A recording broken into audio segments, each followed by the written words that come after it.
Ене, екінші бөлім. Өмірімде алғаш рет ас үй шаруасында бар ынтаммен шай демдеуді үйрендім. Көрші келіншектің үйретуімен кеселерді орта қылып, қолымның дірілін білдірмей сызығып отырып шай құйдым. Қонақтар шайымды мақтап, терлеп тепшіп, әбден ішіп, рахмет айтып тарасты.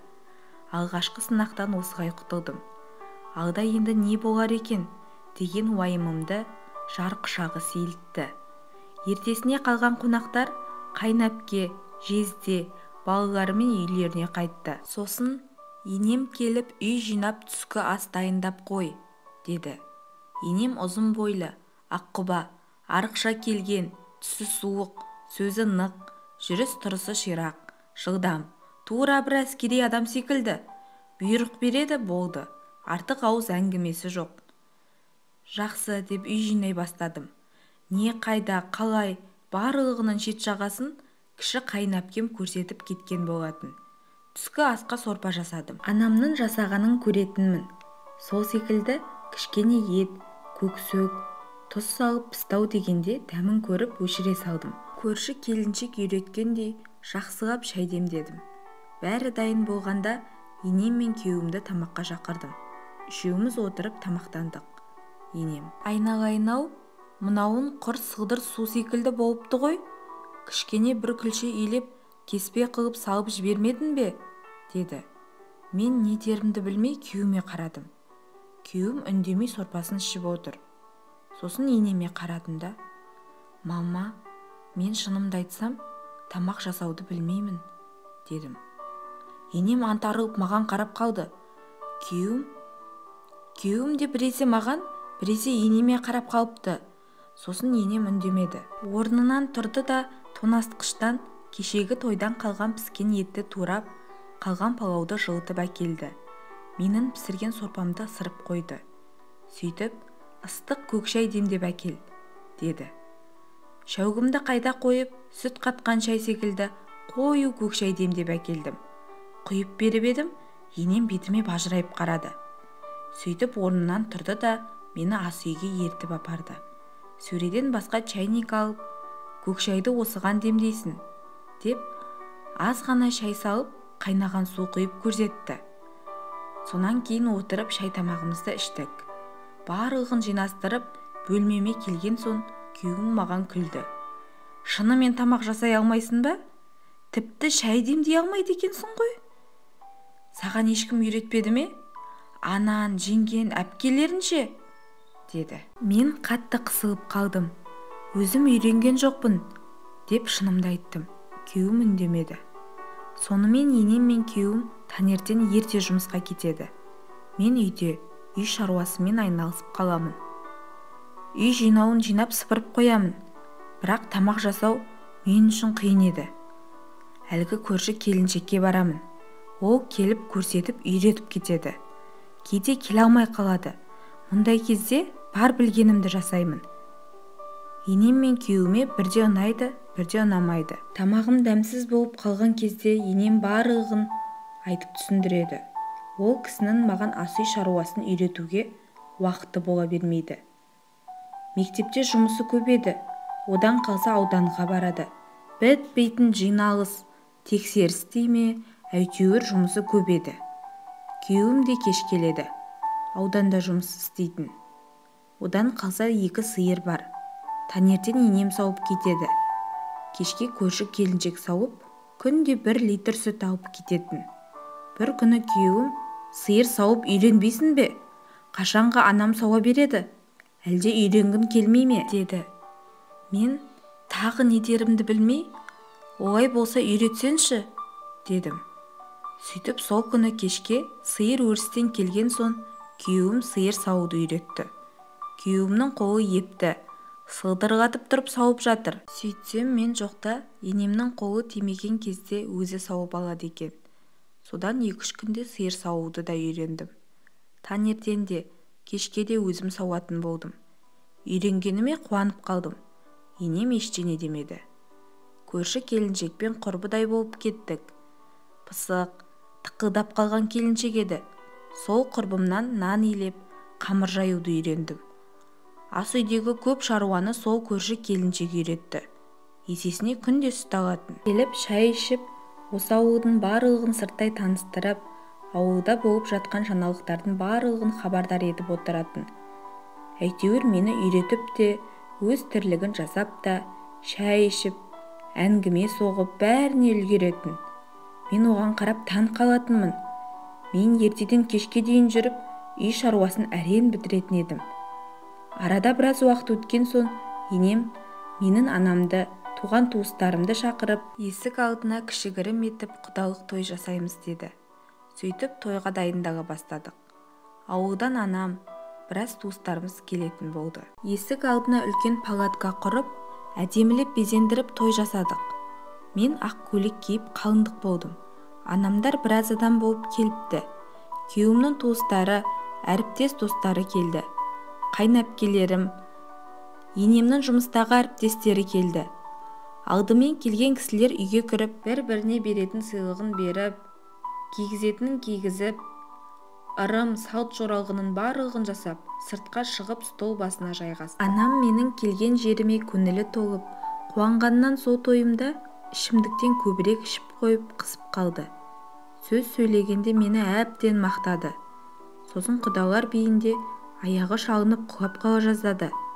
Анамның мұнысынан қысылып қалдым. Жасы да ұлғайып қалған. Сырт көзге өте ерсі көрінеді. Мұнысы енем мен күйеуіме де ұнамай қалды. Білемін. Көпшіліктің алдында білдірмеген сынай танытқанымен ішім сезеді. Сөйтіп той біткен соң анамдар ағамдікіне қайтып кетті. Ертесінде ерте тұрып сиыр сауып үйге кіре бергенде, ас үйдегі енем мен үлкен қайнапкем күбірлесіп сөйлесіп жатыр екен. Әңгімелерін еріксіз естіп қалдым. Кешегі той жайлы айтып жатыр екен. Үндемей есіктің артында тұра қалдым. Ар жағында шторы ілулі. Олар мені байқамай қалды. Сөйтсем енем менің анам мен туыстарымды ұнатпай қалыпты. Осы Алматыдағы ағам мен жеңгемнен басқалары жабайы, түк көрмеген, алқаштар сияқты. Елден ұялдым, дейді. Әрине, мынадай ана қызына қандай тәрбие берсін? Мына келіннің де қолынан дым келмейді. Пысық емес, үй шаруасына олақ. Баяғы Фатиманың қызын әпергенімде бұлай болмайтын еді. Ұлым да оңбайды. Осының әдемілігіне қызығып алды да, енді жүрсін сол алқаш қайын жұртынан ұялып, деді. Мұнысын қайнапкем де қоштады. Енемнің мынадай сөздерін естіп, көмекейіме ащы өксік тығылды. Үндемей аузымды басып, үйден қайта шығып кеттім. Мал қора жаққа барып, өксіп жылап жібердім. Көңілім қатты құлазыды. Енемнің сөзіне ашулансам да, бір жағы оныкі дұрыс. Анам мен туыстарымдікі жарымады, ұят болды. Сол тойдан кейін барлығының маған деген көзқарастары өзгере бастады. Алдын тамағым дәмсіз болып ұнамай қалса, енем ұрыспай, ерінбей түсіндіріп үйрететін. Енді апар да итке бер дейтін болды. Қайнапкелерім де бұрынғыдай емен жарқын сөйлеспейтін секілді. Күйеуім де томаға тұйық, көңілсіз жүретін болды. Мен үндемей іштен тынып, тірлігімді жасап жүре бердім. Осылай жүргенде бір күні үйге училищедегі құрбым келді. Тойға келе алмай, содан бүгін реті келіп кіріп шығайын деген екен. Үйде ешкім жоқ еді. Оны көріп қуанып қалдым. Екеуміз шүйіркелесіп отырып шай іштік.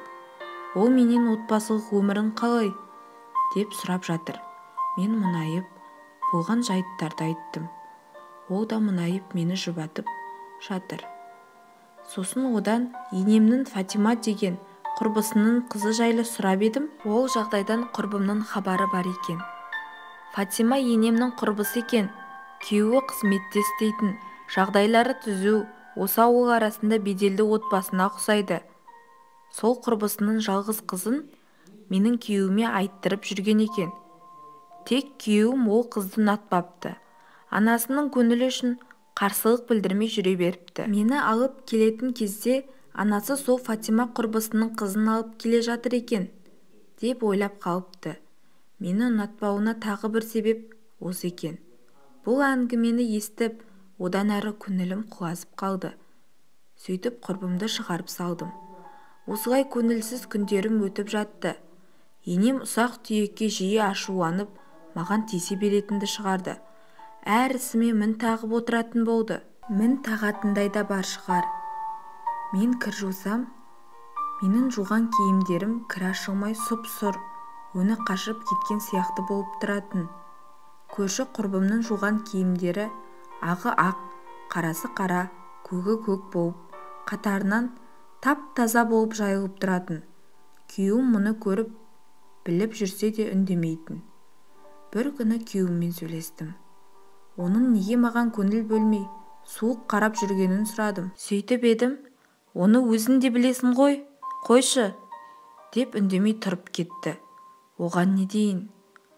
Бір күні енемнің туылған күніне достары мен әріптестері аяқ астынан келетін болды. Енем бар азық-түлікті бір таксиден салып жіберіп, ет аса берсін. 1-2 сағаттан соң келіп қаламын деп, өзі ауданға жиналысқа кетіп қалыпты. Айтқан етін салып қойдым. Бауырсаққа қамыр ашытып, етке 2 күлше қамыр илеп қойдым. Сөйтіп енем де келіп қалар деп, үй жинап есік алдын сыпырып жүре беріппін. Осылай уақыттың қалай тез өтіп кеткенін де байқамай қалыппын. Бір кезде дарбаза даңғыр етіп ашылып, алып ұшып енем кірді. Жиналыстары ұзаққа созылып, содан кешігіп келіпті. Кіре сала бәрін дайындап қойдың ба деді. Мен ет асып қойдым дедім. Содан енем үйге кіріп ашуланды. Түк дайындамапсың ғой, әне-міне дегенше қонақтар да келеді. Бауырсақты пісіріп, еттің қамырын жайып қоймайсың ба? Деп ұрысты. Сөйтіп, өзі киімін ауыстыра салып, еттің қамырын жаюға кірісіп кетті. Маған, бар да Гүлзейді шақырып кел, деді. Мен жүгіріп барып, көрші келіншекті шақырып, ертіп келдім. Ол келген соң, оған дастархан жаса деді. Гүлзей өте жылдам, тірлігінің барлығы ылдым-шылдым. Осы үйде ненің қайда тұратынын өте жақсы біледі. Әп сәтте ыдыстардың барлығын шығарып, енем әкелген азық-түліктерді шығарып, жемістерді маған жуғызып, өзі шұжық пен сырды турап, тәрелкеге салып, көк сөкті жуа салып, салат жасады. Тәттілердің барлығын салып, әп сәтте дастарханды жайнатып жіберді. Мен жемістерді қойдым. Гүлзей бауырсақ пісірді. Енем еттің жаймасын жайып бола бере, қонақ құрбысы кіріп келді. Енем дереу алдындағы алжапқышын шеше сала, маған ұстатып жатып, ішімнен қатты нұқып жіберді. Сөйтті де, жайманы кесе бер деп, құрбысымен амандасты. Құрбысы, әй сен немене, келін алып қолын ұзарды ма десем, қамыр жайып жатқаның не? Деп күлді. Енем оны басқа сөзге айналдырып қонақ бөлмеге алып кетті. Енемнің мұнысын көңіліме келсе де, қасымдағы Гүлзейге білдірмедім. Сөйтіп қонақтар түгел жиналып, енеме жақсы тілектерін айтып, ішіп-жеп, көңілді отырып тарқасты. Олар кеткен соң енем маған ұрсатын шығар деп едім, ол үндемей, мазам болмай тұр, деп жатып қалды. Жалғасы бар.